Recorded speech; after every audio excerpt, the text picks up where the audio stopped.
Bien-aimés dans les Seigneurs, Shalom. Frères et sœurs, de partout où vous nous suivez, que le Seigneur vous bénisse. Et je réponds au nom du pasteur Anselme Shima. Plusieurs me connaissent au nom du pasteur Shima. Je suis ici aujourd'hui pour vous parler de mon expérience. J'ai été dans plusieurs endroits auparavant où je parlais de l'expérience que j'ai vécue à l'hôpital quand j'ai fait partie d'un accident de circulation routière en 2007 où j'ai perdu mon œil. Pour ceux qui me connaissent, vous voyez comment j'ai perdu mon œil. Alors, j'ai beaucoup parlé de mon expérience à l'hôpital et comment je suis revenu à la vie. Et aujourd'hui, le Seigneur m'a mis à cœur de revenir encore vers vous pour que je puisse vous parler de ce que j'ai vu dans l'au-delà quand j'étais mort, pendant les 4 jours que j'étais mort. Comme je venais de vous dire, je réponds au nom du pasteur Anselme Shima et je suis originaire de la République démocratique du Congo, mais j'habite au Royaume-Uni, en Angleterre. Je suis marié et je suis père de 3 enfants. J'ai 2 garçons et une fille. Et je remercie le Seigneur pour ça. Je suis ici présent aujourd'hui pour vous partager ce que j'ai vu dans l'au-delà pendant que j'étais mort. Nous étions dans la voiture et j'ai connu l'accident avec les autres avec qui on était dans la voiture. Et par la grâce de Dieu, miraculeusement, pendant que je pourrissais, je suis revenu à la vie. C'est une grâce que j'ai expérimentée de la part du Seigneur. Et ma prière est qu'aujourd'hui, en suivant ces témoignages, en suivant ces messages, que le Seigneur vous bénisse et qu'il change votre vie et qu'il vous donne une autre perception de la vie, une autre manière de concevoir votre vie et de la vivre de la manière à plaire à Dieu. C'était en 2007, septembre, que on revenait de Nakuru vers Nairobi, où nous avons connu un accident. Et avec l'accident, la voiture a été tamponnée. Nous nous sommes cognés en dessous d'un camion remorque qui était en stationnement parce que la police s'adressait au chauffeur du camion. Et nous sommes venus, nous sommes entrés en dessous avec notre voiture, en dessous de ces camions-là. Et nous avons fait les tonneaux. Et malheureusement, on a perdu des vies. En perdant des vies, il inclut moi aussi, je me suis retrouvé en train de vivre quelque part. Parce que j'ai toujours dit, il y a une vie après la vie que nous menons aujourd'hui. Nous vivons aujourd'hui, eh bien, il y a une continuité. Il y a quelque chose qui vient après ce que nous faisons aujourd'hui. Il y a quelque chose de suite, d'après ça. Et j'ai toujours dit que ce qui vient après ce que nous sommes aujourd'hui est plus important que ce que nous sommes aujourd'hui. Exactement, nous avons ce que nous voulons aujourd'hui. Exactement, nous vivons la vie que nous voulons aujourd'hui. Mais cette vie est un peu limitée parce que elle a une fin. Et la Bible déclare, il est réservé à tout homme de mourir une fois. Et après la mort vient le jugement. Et c'est après ce jugement-là que nous aurons une vie éternelle. C'est après ce jugement-là qu'il y a une vie qui n'a pas de fin. Et ce corps que nous avons aujourd'hui n'ira pas là-bas. Ce corps finira ici, là où nous sommes. Et c'est notre âme, l'homme intérieur là, qui ira de l'autre côté de cette vie pour vivre cette éternité-là. Voilà pourquoi quand je me suis retrouvé en dehors de ce corps, je suis allé de l'autre côté, je me suis retrouvé en train de vivre. Et curieusement, là où j'étais, c'était pas plaisant. C'était pas plaisant. C'était pas plaisant. Et je voulais ici vous amener à comprendre que là où j'étais, curieusement, je souffrais. Je suis pasteur depuis 2005. J'ai été consacré pasteur en 2005 et dès lors, j'exerce mon ministère pastoral et ça fait aujourd'hui plus de 20 ans que j'exerce le ministère pastoral, mais j'ai connu le Seigneur en 1992 quand j'avais 14 ans. Et donc, depuis 1992, je suis dans le Seigneur et en 2005, j'ai commencé le ministère pastoral que j'exerce jusqu'à présent. Et j'ai connu l'accident, j'étais assistant pasteur de mon bishop à Nairobi au Kenya. Mais quand je suis décédé, quand j'étais mort, je m'étais retrouvé, j'arrive quelque part où il faisait très chaud, c'était comme dans un désert où la chaleur, les vents, les sables, les conditions climatiques et écologiques étaient difficiles à vivre là-bas. Je me sentais vraiment dans une position de souffrance parce que je me rappelle, j'ai cherché à fuir cet endroit-là parce qu'il faisait très mauvais. Il faisait très chaud. La chaleur était accablante. Les vents soufflaient. C'était comme c'était l'ouragan des sables. Et les sables qui venaient, qui passaient, qui m'empêchaient même de voir. Et je me rappelle, j'ai essayé un peu de regarder de gauche à droite. Je n'ai rien vu. Je n'ai rien vu quelque chose qui pourrait m'aider. Je n'ai rien vu comme un refuge, un lieu de refuge où je pouvais aller me réfugier. Et malheureusement, pour moi, les vents soufflaient à tel point que je ne résistais pas. Je ne résistais pas. Je ne résistais pas. J'ai regardé de gauche à droite. Je n'ai rien vu. Je me suis incliné pour regretter. Je regarde de gauche à droite et de l'autre côté, je vois il y avait un grand arbre. Et je me suis dit, laisse-moi aller vers cet arbre-là. Je vais m'abriter.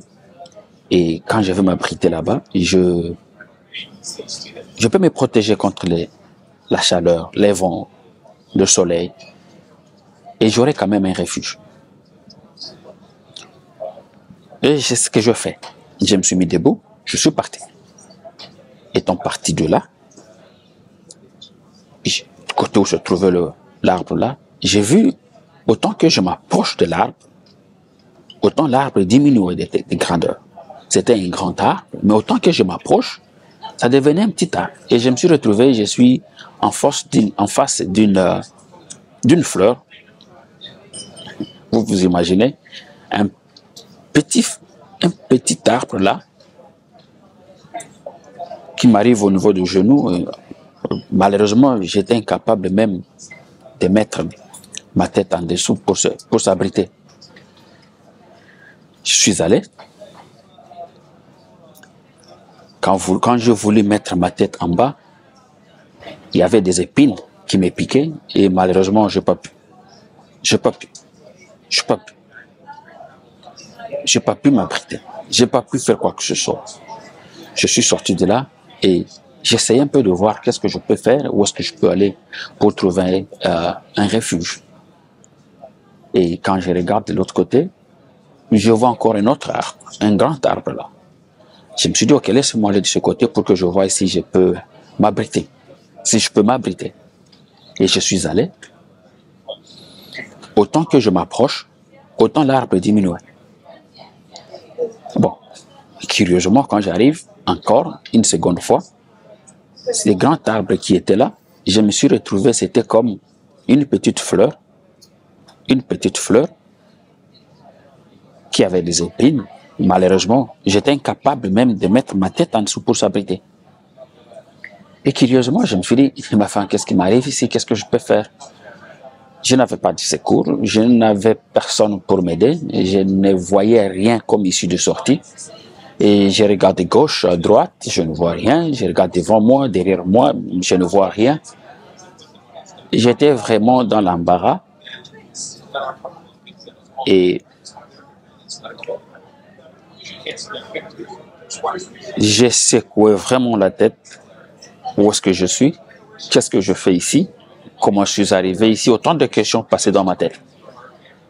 Et je ne savais pas comment les répondre. Je ne savais pas comment répondre à une de toutes ces questions-là. Excusez-moi. Et curieusement, pendant que je regardais de gauche à droite, j'ai vu une grosse pierre d'un côté. Et de ce côté-là, quand j'ai vu une grosse pierre, je me suis dit, ok, je veux aller vers cette pierre-là. Je vais m'asseoir, comme le vent souffle, je vais m'asseoir du côté opposé du vent, derrière la pierre. Comme ça, là, je serai protégé contre les vents et les sables et autres. Au moins, je peux quand même respirer parce que la pierre, là, me servira d'une muraille qui me protégera contre les vents. Je suis arrivé à cette pierre-là. Étant arrivé à la grosse pierre, je me suis mis. Étant assis, excusez-moi, j'ai eu quand même un petit soulagement en rapport avec les vents.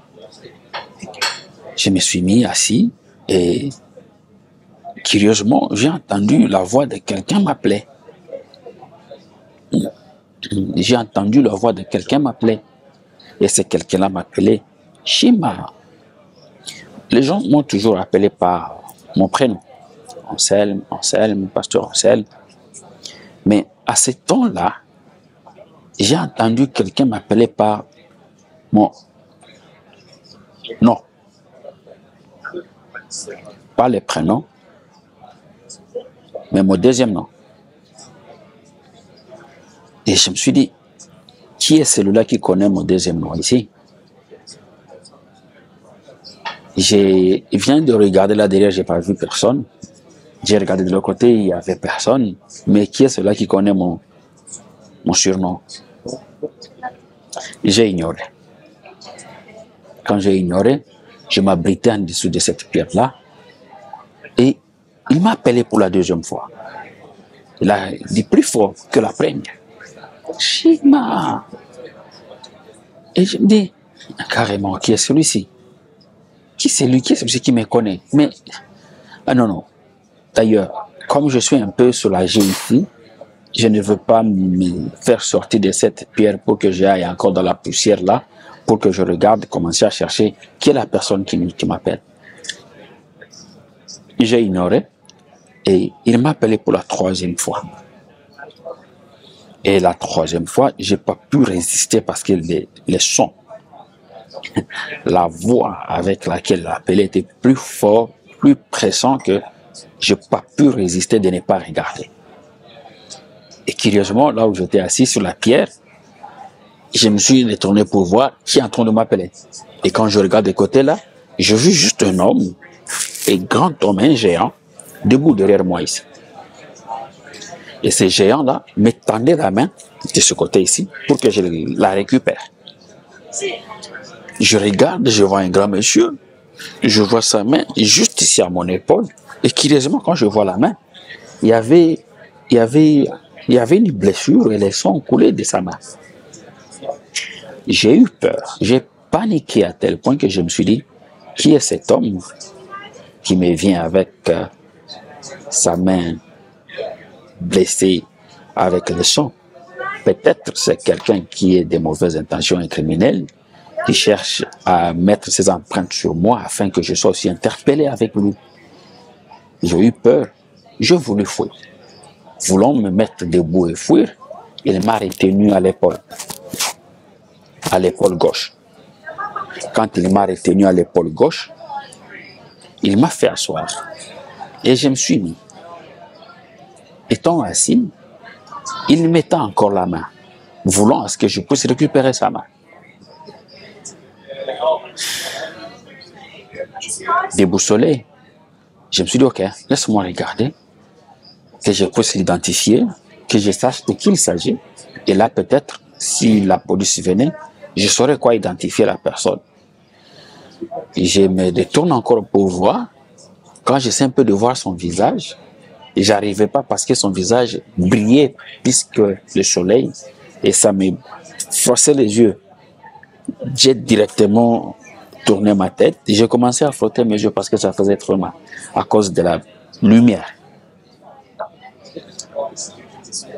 Mais quand je regarde encore, sans l'idée de chercher à identifier la personne, je me détourne pour voir, je vois un monsieur élancé, très long, et il y avait des blessures tout autour de sa tête, et le sang saignait. En tout cas, c'était le sang frais qui saignait de sa tête. J'ai eu peur, et j'ai voulu fuir encore. Voulant fuir, courir, il m'a retenu encore à l'épaule. Il m'a fait asseoir. Et je me suis dit, je suis dans une situation telle que je n'ai plus de choix que d'obéir. Parce que la force avec laquelle il me fait asseoir, je ne résistais plus. Et pendant que je le regardais encore pour la troisième fois, je ne sais pas quelle force a récupéré ma main droite, des genoux là où ma main était. C'était comme un aimant qui a tiré ma main de mon pied vers sa main et j'ai récupéré sa main. Alléluia. Et quand j'ai récupéré sa main, et bien aimé dans le Seigneur, j'ai senti une fraîcheur. J'ai senti les changements de l'environnement, là où j'étais, et ce que je faisais, et les choses que j'y vivais là où j'étais là, tout a changé. Et je me suis retrouvé, c'est comme si on m'a transporté de là où j'étais vers un autre endroit. C'est comme si j'ai été récupéré de cet endroit vers un autre endroit. Dès que j'ai récupéré sa main et que il m'a soulevé pour que je me mette debout, c'était comme si j'ai rencontré un ami de longue date, quelqu'un que je connais depuis bien longtemps, quelqu'un avec qui on se connaît. Ce n'était plus vraiment un étranger pour moi.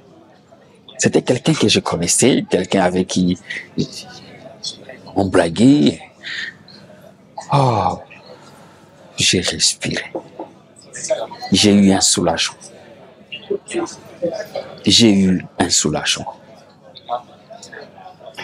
Seigneur, merci. Ma prière à cet instant est que le Seigneur puisse te toucher, qu'il te puisse faire expérimenter cette transition de la mauvaise place à la bonne. La transition de la maladie à la guérison. Bien-aimé, le Seigneur te connaît par ton nom. Peu importe la circonstance dans laquelle vous vous retrouvez maintenant, il vous connaît par votre propre nom. Et il est en train de vous appeler par votre propre nom. Il est question maintenant à vous de répondre. Il est intentionné à vous. C'est toi aussi de lui donner ton intention. Comme il est intentionné, il a vraiment l'attention par rapport à votre situation. Faites de même. Bien aimé, quand je l'ai récupéré la main, il m'a soulevé et je me suis mis debout, je l'ai regardé. Je n'avais plus l'idée de chercher à identifier de qui il s'agit. Je me suis retrouvé, c'était comme si j'ai un ami de longue date, quelqu'un que je connais. Et il me dit, Shima, nous avons des choses à se dire. Viens. Il me récupère. Et quand il me dit, viens, on part, je ne sais pas combien de temps cela nous a pris. Je ne sais pas quelle distance on a fait à partir de là où on était jusqu'au nouvel endroit. Je ne sais pas vraiment quantifier les temps, les minutes que nous avons fait de marche, ou soit la distance, pour que je dise c'était à peu près 5-10 kilomètres que nous avons fait ensemble. D'un clic d'œil de là où j'étais, je me suis retrouvé, on est à quelque part d'autre, où c'était vraiment une pelouse, un jardin propre, bien décoré, des fleurs, Seigneur. Un bon jardin, un bon jardin. Il y avait une pelouse, là où on pouvait s'asseoir. Il est allé s'asseoir, il m'a dit, viens. Il s'est mis, et je suis allé me mettre à ses côtés. Et comme on se connaissait et que l'on était amis de longue date, je suis allé mettre ma tête sur ses jambes. Et étant couché sur lui, je le regardais comme ça. Lui, il me regardait comme ça. Et il m'a dit une phrase très capitale. Shima, de la manière dont tu me considères, c'est de cette façon-là que je marcherai avec toi. Je dis, qu'est-ce que tu dis? Non, de la même manière que tu me considères, c'est de cette façon-là que je marcherai avec toi. Qu'est-ce que tu veux en déduire? Il me dit, enfin, c'est ce que je dis. Si tu me vois capable de faire, je le ferai. Si tu me vois capable de ceci, c'est ce que je ferai. Et une petite parenthèse bien aimée, pour moi, je définis ça comme étant la foi. C'est que la foi, telle qu'est définie dans Hébreux chapitre 11, verset 1er, étant une ferme assurance de choses que l'on espère, la démonstration de celles qu'on ne voit pas, me paraît un peu difficile à comprendre, plutôt que de se dire, comme il m'a dit, la manière dont tu me considères, c'est de cette façon que je veux marcher avec toi. Pour moi, c'est ça la foi. Parce que si je prends Dieu capable de faire ceci, je sais qu'il est capable de le faire et je le prends capable de le faire, même si je vois l'opposé de ce que moi je crois de lui, de ce que moi je sais de lui. Eh bien, il me dit que c'est ce qu'il fait. Il me dit que c'est ce qu'il fait. Si je le prends capable de me guérir, il me guérira.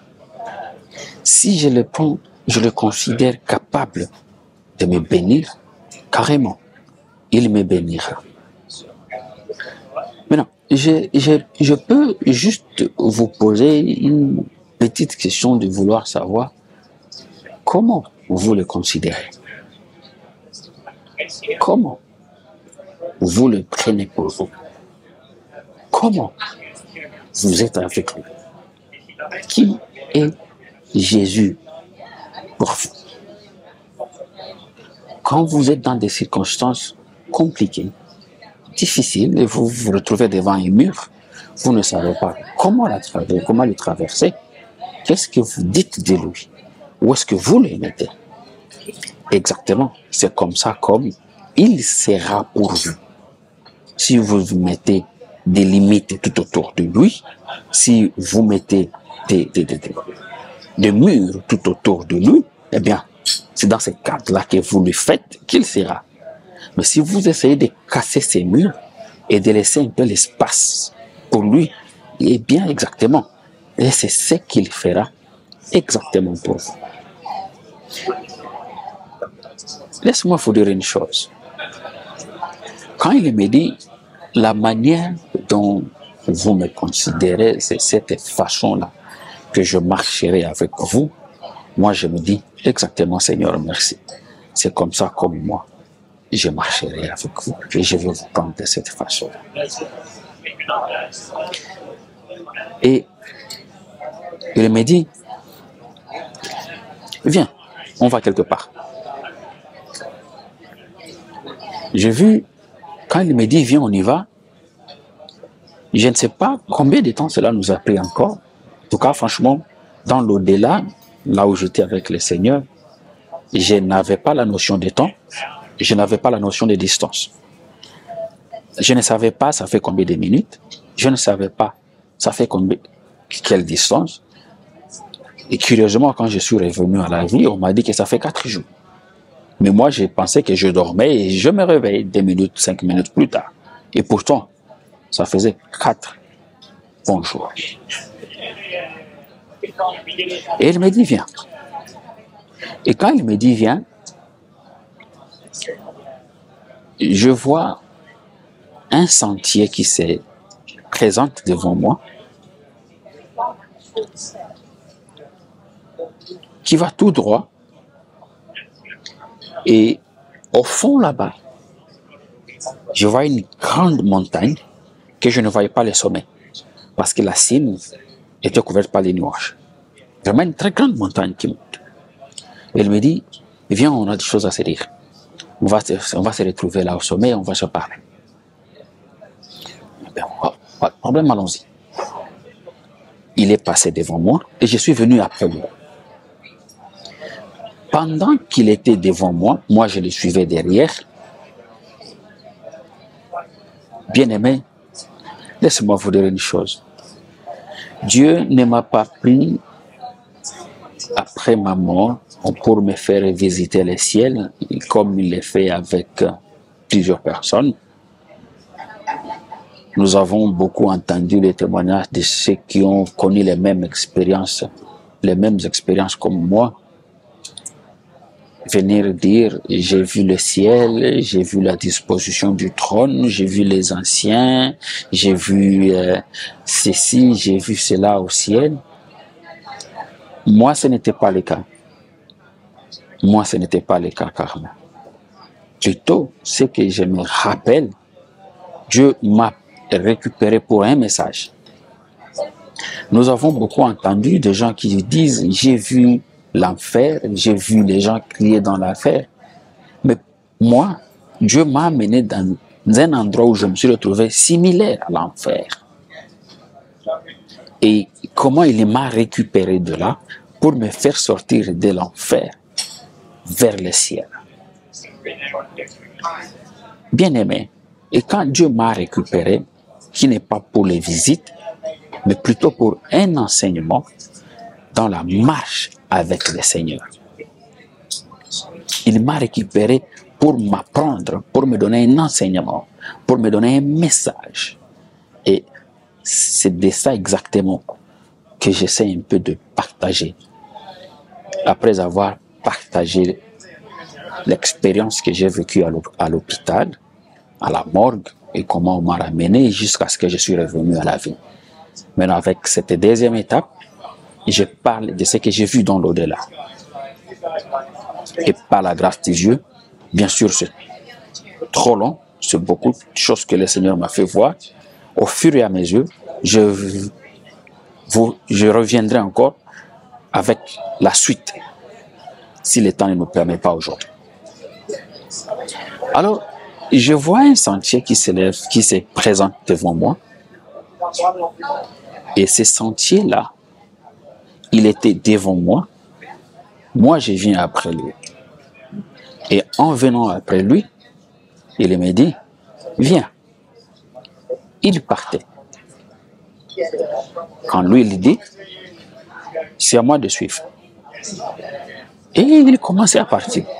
Et je le voyais partir. Et directement, je me suis dit, ok, non. Je viens après. Je le suivis. Et je suis allé après lui. Il était devant moi, moi j'étais après lui. Maintenant, quand on partait, il me regardait. Il avançait en regardant derrière. Et moi, je lui dis, écoutez, tu peux te cogner contre quelque chose. Tu es en avant, regarde vers l'avant. Moi, je viens après toi. Et quand je lui dis, moi, je viens après lui, il me dit, toi, viens. Je dis, non, tu peux te heurter contre une pierre parce que tu ne regardes pas là où tu poses ton pied. tu peux t'heurter contre, tu peux tomber dans une fosse. Par exemple, regarde là où tu poses ton pied, moi je viens après toi. Et il avançait avec sa tête regardée derrière, en train de me regarder.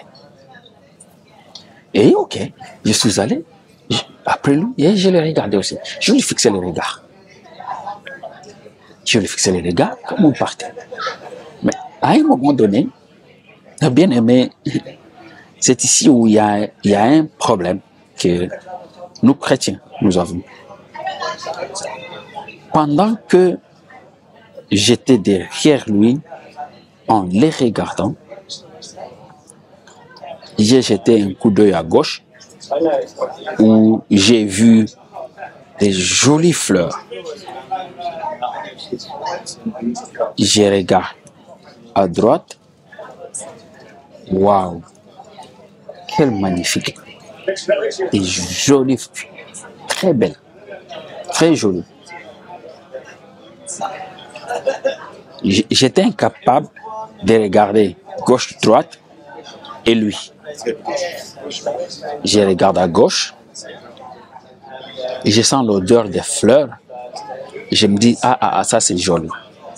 Je regarde à droite, lui il est devant moi, il avance et je regarde à droite, je commence à sentir l'odeur de ces fleurs.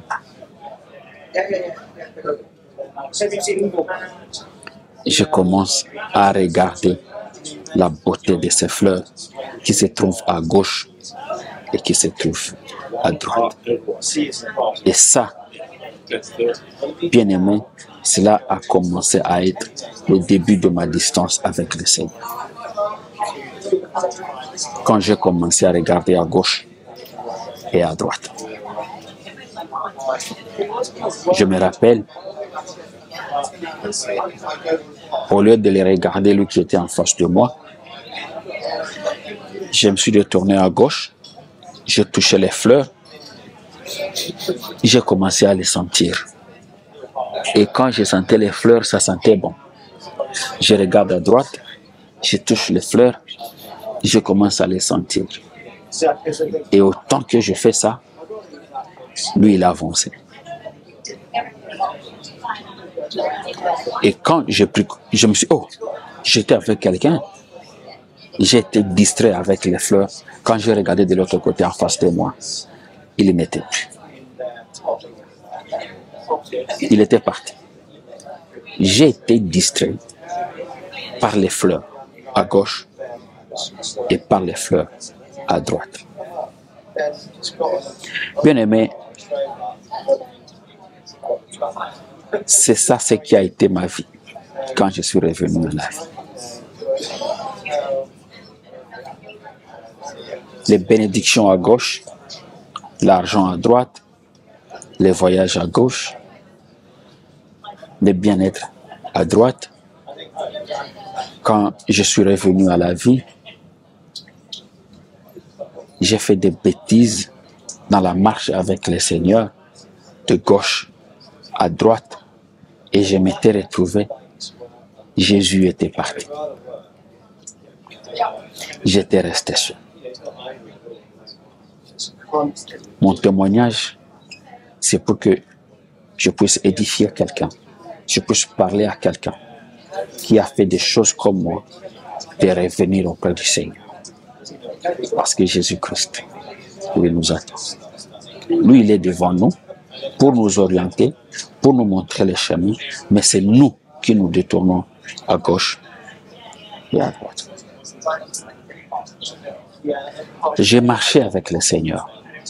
Il m'a mené pas à pas, jusqu'au moment où j'ai commencé à regarder à gauche et à droite. Quand je suis revenu à la maison de Nairobi au Kenya après mon accident, après que mes parents étaient en deuil et qu'ils ont annulé les deuils quand je leur avais appelé, le Seigneur qui m'a dit « va parler de ce que je t'avais dit », j'ai commencé mon voyage missionnaire de Goma jusqu'à ce que je m'étais retrouvé à Kinshasa. passant par les provinces, Nord Kivu, Sud Kivu, Katanga, Kinshasa. J'ai marché avec le Seigneur pas à pas. Il m'orientait. Je me rappelle, je ne réfléchissais pas là où je vais arriver, et je ne réfléchissais pas ce que je veux manger, je ne réfléchissais pas de là où je vais dormir. Il pourvoyait pour moi d'une manière miraculeuse, et je voyais la main de l'Éternel comme il marchait avec Moïse dans le désert, pendant la journée comme une nuée, et pendant la nuit comme le feu. Il marchait ainsi avec moi, et il me conduisait. Et je suis arrivé à Kinshasa où j'ai rencontré un couple merveilleux, mes parents spirituels, papa et maman Olangi. Et c'était une explosion ministérielle avec leur rencontre. Et étant arrivé à rencontrer les parents, papa et maman Olangi, ils ont écouté mon témoignage et ils m'ont demandé de venir témoigner à la 17e rue à Limete, à Kinshasa. Chose que j'ai fait. Dieu s'est glorifié puissamment. Il y a eu des âmes qui ont donné leur vie à Jésus. Et Dieu s'est fait glorifier carrément. J'ai commencé des voyages internationaux avec les ministères chrétiens du combat spirituel de la Fondation Olangi. Aujourd'hui, avec ça, je salue Papa Alain Gabriel Olangi, qui est le président de la Fondation, pour continuer la vision du ministère chrétien du combat spirituel que Dieu a donné à Maman Olangi.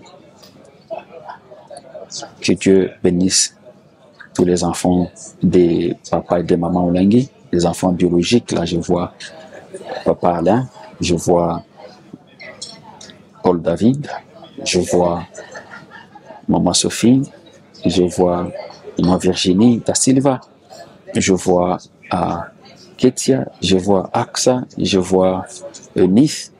Que le Seigneur vous bénisse avec vos familles respectives et qu'il vous fasse du bien. Quand le Seigneur m'a mis à côté de ses parents, c'était une bénédiction dans le ministère et une bénédiction pour moi-même. Alors, avec cette élévation, quand je me regarde à gauche, il y a des jolies filles, je me regarde à droite, il y a de l'argent. Je me suis retrouvé en train de me détourner de la vision du Seigneur qui m'orientait, et j'ai commencé à regarder à gauche et à droite. L'impudicité est entrée, l'argent est entré, et je m'étais retrouvé, j'ai perdu Jésus. Je n'ai pas honte de le dire, parce que je dois dévoiler les choses que le diable a fait dans ma vie. Comment il m'a fait détourner de la voie du Seigneur. Comment il m'a fait détourner de la voie de l'Éternel et m'a amené à perdre la présence de Dieu. Et aujourd'hui, Dieu m'a récupéré dans son amour. Si vous aussi vous avez été de la même manière, vous avez perdu la présence de Dieu comme moi je l'avais perdu, il peut encore revenir vers vous comme il est revenu vers moi. Je vous assure, je me suis retrouvé dans l'impudicité, dans l'amour de l'argent, parce que c'est ce qui était tout autour de moi. Tu sais, quand Dieu élève, il donne la bénédiction. Quand Dieu bénit, il y a ceci tout autour, à gauche et à droite. Et facilement, nous pouvons nous retrouver, nous avons perdu le focus sur ce qui est important, sur ce qui est essentiel, et c'est rallié à ce qui est accessoire. Et c'est exactement ce qui s'était retrouvé sur moi. Je me suis retrouvé en train de m'embrouiller avec les filles à gauche, avec de l'argent à droite. Et j'ai perdu Jésus. Pour les uns, c'était mes sœurs, les autres étaient mes parents, les autres. J'ai blessé beaucoup de personnes. Je n'en suis pas fier. J'ai pleuré beaucoup pour me repentir de ça. Je ne pensais plus retrouver Jésus comme quand j'étais dans l'au-delà. Il était parti. Et physiquement, dans ma marche avec le Seigneur après ma résurrection, je l'ai perdu.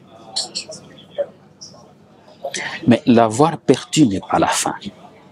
Ce que nous faisons après avoir perdu, c'est ce qui est important. On croise les bras, on laisse que j'ai perdu, c'est fini, laisse tomber. Ou soit, on se relève et on se dit, je peux encore les retrouver. Voilà pourquoi au ministère chrétien du combat spirituel pour cette année, le thème est chercher l'Éternel continuellement. Cherchons continuellement la face de l'Éternel.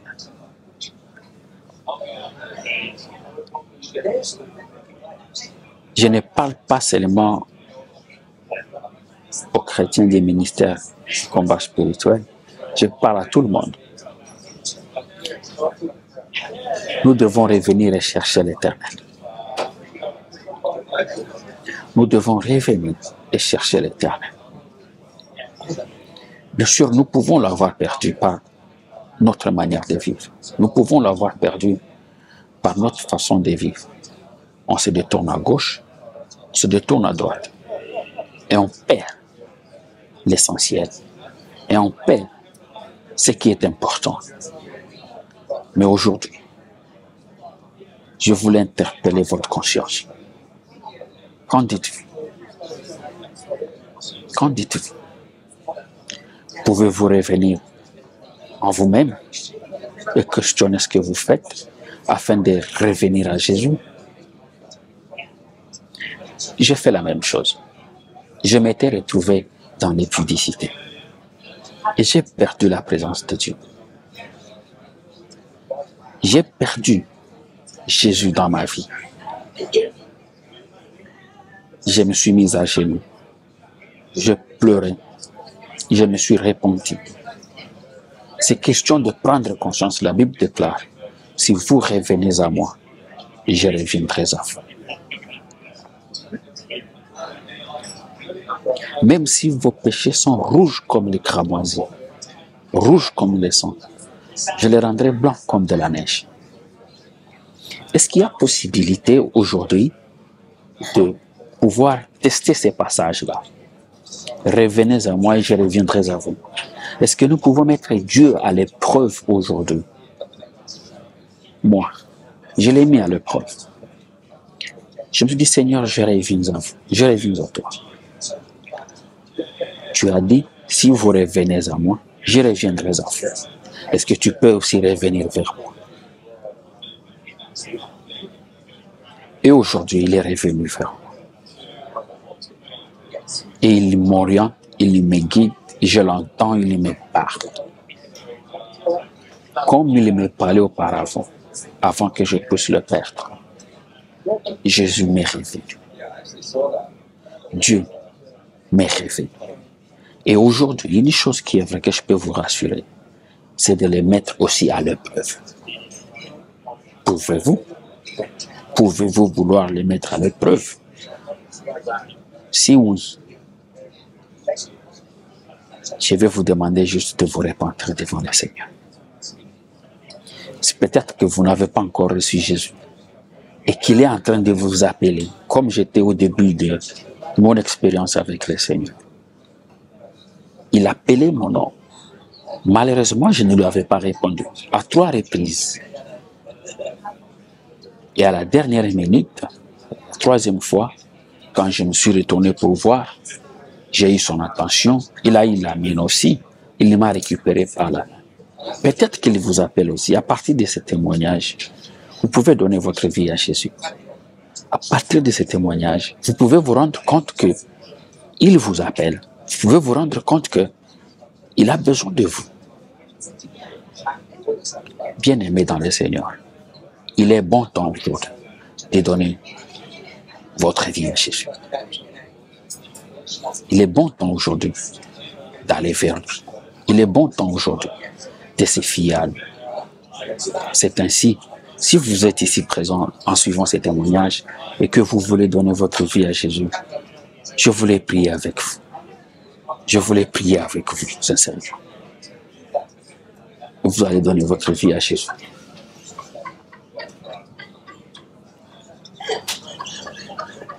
Si vous êtes là, je vous prie seulement de répéter ces phrases avec moi. Seigneur Jésus, j'ai entendu ta voix. J'ai entendu ton appel dans ma vie. Et aujourd'hui, je réponds oui, Seigneur. Aujourd'hui, je t'accepte comme Seigneur et Sauveur de ma vie. Aujourd'hui, je te donne ma vie. Je te prie de pardonner mes péchés. Je te prie de me laver par ton sang coulé à la croix. Je te prie de me prendre comme ton enfant. Au nom de Jésus, Amen. Félicitations bien-aimés, frères et sœurs, d'avoir reçu Jésus dans votre vie. Je vais prier pour vous. Seigneur éternel Dieu Tout-Puissant, je prie pour mon frère, pour ma sœur qui vient de donner sa vie à Jésus. Je prie à ce qu'aujourd'hui, que son nom soit effacé dans les livres des morts, dans les livres de la GN, mais que son nom soit écrit dans les livres de vie, dans les livres de paradis. Au nom de Jésus de Nazareth. À ce qu'il soit candidat au ciel. Et à partir d'aujourd'hui, qu'il marche dans ta voie. Au nom de Jésus. Amen. Merci bien-aimé d'avoir reçu Jésus dans votre vie. Que le Seigneur vous bénisse. Une chose que je vais vous demander, c'est de trouver une église quelque part, chrétienne, là où vous pouvez aller prier et apprendre plus à propos de l'Éternel et de Jésus-Christ. La deuxième étape de notre prière, c'est avec ceux qui se retrouvent, qui avaient commencé la vie avec Jésus. Ils se sont retrouvés à un moment donné, ils ont perdu le Seigneur dans leur vie et ils sont rentrés dans les mondes. Si vous vous retrouvez aujourd'hui, comme moi je m'étais retrouvé l'avoir perdu, et je me suis repenti pour revenir encore auprès du Seigneur, sous ses pieds, et que vous aussi aujourd'hui, vous voulez revenir auprès de lui, je veux aussi prier avec vous. Je vous exhorte, au nom de l'Éternel, la Bible dit, revenez à moi, et je reviendrai à vous. Pour revenir à l'Éternel, il faut avoir été avec lui et se détacher de lui pour revenir encore auprès de lui. Nous venons de faire appel aux autres de venir vers lui. Si une fois vous l'avez connu, une fois vous avez été avec le Seigneur, et à un moment donné vous l'avez perdu, vous vous êtes détaché de lui, vous avez fait une autre route contraire à la volonté de Dieu, et qu'aujourd'hui vous voulez revenir au pied de Jésus-Christ. C'est l'occasion qui nous est offerte aujourd'hui. C'est l'occasion qui nous est offerte aujourd'hui. Et Jésus-Christ est là, il vous attend. Et il veut aussi vous recevoir de nouveau. Si vous êtes là, je vous demanderai juste de faire une prière de repentance et de reconnaître ce péché. Je l'avais fait. J'ai reconnu mes péchés, je les ai confessés devant le Seigneur et je me suis détourné de ces péchés-là. Je ne suis pas resté dans ces péchés-là, mais je me suis détourné de ces péchés et je les ai abandonnés.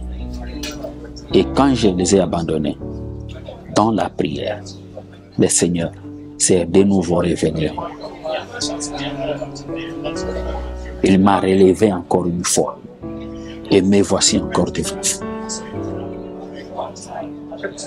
Je m'étais retrouvé dans l'impudicité, moi qui prêchais l'évangile. Nous sommes beaucoup serviteurs de Dieu, Nous mettons nos cols pastorales, mais à l'intérieur, nous connaissons nos vies. Même les fidèles, des fois, ils savent que notre vie n'est pas bonne devant le Seigneur. Ils savent que notre manière de vivre ne correspond pas à l'appel que nous avons du Seigneur. Voilà pourquoi, bien-aimés, aujourd'hui, je voulais que nous puissions prier ensemble pour revenir auprès de Jésus. Reconnaître ce que nous avons fait qui n'est pas bon et dire, Seigneur, pardonne-moi. Et il est disponible parce qu'il dit, revenez et je reviendrai à vous. Aujourd'hui, c'est une occasion favorable qu'il nous accorde dans sa présence, qu'il nous accorde pour que nous puissions aujourd'hui, encore une fois, marcher avec lui. Je vais prier avec vous. Si vous voulez, vous pouvez répéter cette prière avec moi.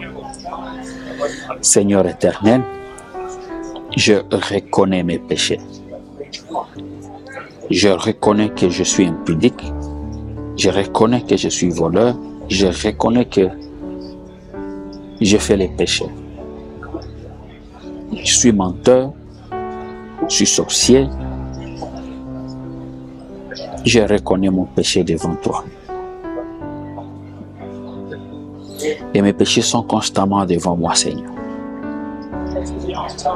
La culpabilité me tue. Je me dis que je ne serai plus pardonné. Quand je regarde mes péchés, je me dis, il n'y a pas moyen que l'Éternel m'accepte encore parce que j'ai beaucoup fait. Je reconnais, Seigneur. Aujourd'hui, j'apprends que tu peux encore me pardonner. Pardonne-moi et je reviens à toi. Je reviens à toi, Seigneur. Pardonne mes péchés. Au nom de Jésus. Amen. Bien-aimé, je vais prier pour vous. Seigneur éternel, merci pour mon frère, pour ma soeur qui se décide aujourd'hui de revenir vers toi. Comme la Bible déclare, mettez-moi à l'épreuve et vous verrez si je n'ouvrirai pas les écrits des cieux pour vous. Aujourd'hui, mon frère, ma soeur, te mets à l'épreuve comme tu as dit. Revenez à moi et je reviendrai à vous. À cause de ta parole, comme tu l'as dit, nous revenons vers toi, Seigneur. Nous te mettons à l'épreuve pour voir si tu ne reviendras pas aussi à nous. Moi et mon frère, moi et ma soeur, nous revenons à toi. Vas-tu revenir aussi vers nous? Nous te mettons à l'épreuve, Seigneur. Pardonne-nous nos péchés. Pardonne-moi mes péchés. Pardonne les péchés de mon frère. Pardonne les péchés de ma soeur. Et aujourd'hui, considère-nous encore comme tes enfants. Au nom de Jésus. Amen. Amen. Bien-aimés, que le Seigneur vous bénisse. Que le Seigneur vous accorde sa face. Qu'il vous accorde ses bénédictions. Ma prière aujourd'hui, après cette émission, est que le Seigneur vous fasse voir sa gloire. Nous allons encore revenir avec un autre épisode, une autre série. Vous pouvez bien nous suivre sur YouTube. Vous pouvez bien nous suivre sur Facebook, Instagram. Vous pouvez souscrire sur notre chaîne pour ne pas rater toute publication que nous pouvons faire. C'est ainsi, bien aimé, que le Seigneur vous bénisse. C'est votre humble serviteur, Pasteur Anselme Chima. Et je crois que nous allons nous retrouver dans une autre émission. Que le Seigneur vous bénisse. Amen.